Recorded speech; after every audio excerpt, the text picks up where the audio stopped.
The committee is resumed. Kia ora tātou, nō reira, tēnā koutou, tēnā koutou katoa. Honourable members, the House is in committee on the appropriation 2012-2013 estimates, the bill, and it is resumed.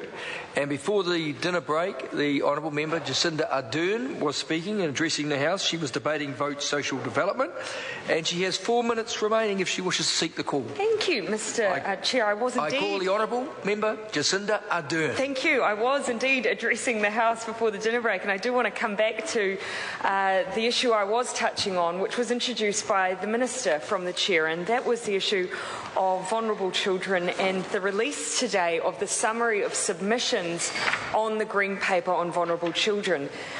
There has been an overwhelming response, I think it is fair to say, to the Green Paper on vulnerable children. Thousands of people have responded to the call on what it is the government should do in response to the issue of children's wellbeing in New Zealand. And I applaud all of those who took the time to be a part of that discussion. But from what I saw contained in those submissions, there were themes that I wanted to touch on. One was the issue of universalism. It was the Minister herself who said, should we start targeting services in a more concentrated fashion towards those children that we, the state, consider to be at risk?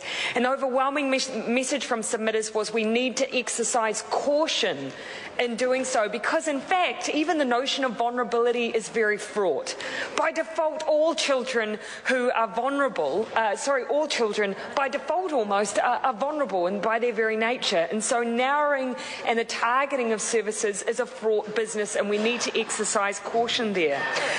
They also raised the issue of bipartisanship. They wanted parties to work together, and the primary reason for that, I think, was to see enduring solutions around child poverty and children's wellbeing generally. And so that is something that I again extend the offer that Labor extended under Annette King when she was the spokesperson for social development, and that I again extend as Labor's spokesperson, that we are happy to work with this government on issues relating to children's wellbeing.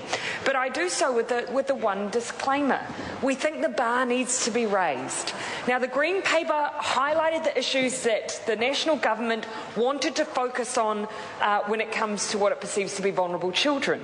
Information sharing, mandatory reporting, the way that agencies are engaging with families. Our contention has been that we need to take a much broader approach when it comes to the well-being of children. We need to look at issues like income adequacy, poverty. We need to look at housing, health, education. These are all things that we know have an impact on children's well-being or otherwise, and to ignore those and simply hone in on the way that this government has is at our peril and to the detriment of children. In fact, we pay for it down the track.